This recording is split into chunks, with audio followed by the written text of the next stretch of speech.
Professional BS programme. ఇది కేవలం degree కాదు, మీ ఫ్యూచర్ కెరీర్ కి డైరెక్ట్ గేట్వే. పూర్తి వివరాలకు వెంటనే స్క్రీన్ పై కనిపిస్తున్న నంబర్స్ కి కాల్ చేయండి.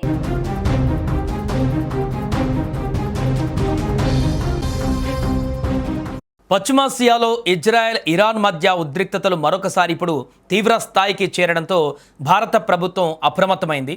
ఎందుకంటే ఇజ్రాయెల్ ఇరాన్ మధ్య మరొకసారి భీకరంగా యుద్ధం కొనసాగుతుంది. నిన్నటి నుంచి పూర్తిగా అక్కడ మిసైళ్లతో విరుచుకుపడుతూ అల్లకల్లోలంగా మారినటువంటి పరిస్థితి ఏర్పడింది.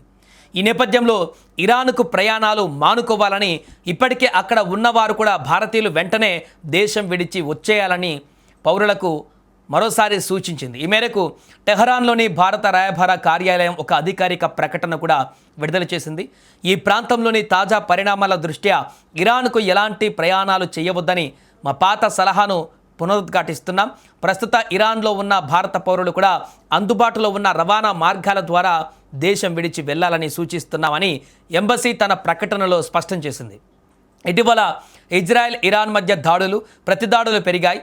ఇరాన్లోని మహషహార్ ప్రాంతంలో ఉన్న పెట్రోకెమికల్ కాంప్లెక్స్ పైన దాడి చేసినట్లుగా ఇజ్రాయెల్ డిఫెన్స్ ఫోర్సెస్ ప్రకటించింది.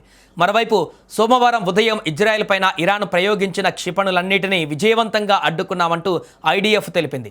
ఈ దాడుల నేపథ్యంలోనే భారత్ ఈ ట్రావెల్ అడ్వైజరీని జారీ చేసింది.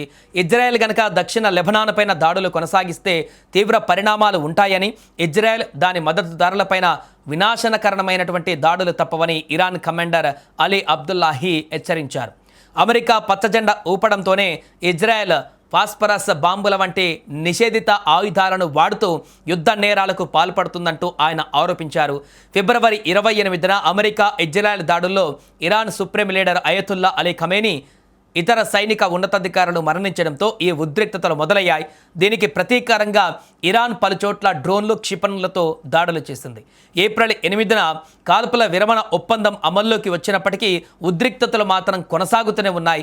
అయితే శాంతి స్థాపన కోసం ఇరాన్, అమెరికా మధ్య చర్చలు జరుగుతున్నట్లు కూడా నివేదికలు వస్తున్నాయి. కానీ నిన్నటి నుంచి ఊహించని స్థాయిలో జరుగుతున్నటువంటి ఈ భారీ దాడులు మరొకసారి ఇజ్రాయెల్ ఇరాన్ మధ్య భీకరమైనటువంటి యుద్ధానికి నాంది పలికింది. ఈ పరిస్థితుల్లో అక్కడ ఉన్నటువంటి భారతీయులందరూ కూడా సేఫ్ ప్లేస్లకి వెళ్ళాలంటూ తాజాగా అక్కడ ఎంబసీ ప్రకటించినటువంటి ఈ యొక్క ప్రకటన ఇప్పుడు వైరల్గా మారింది.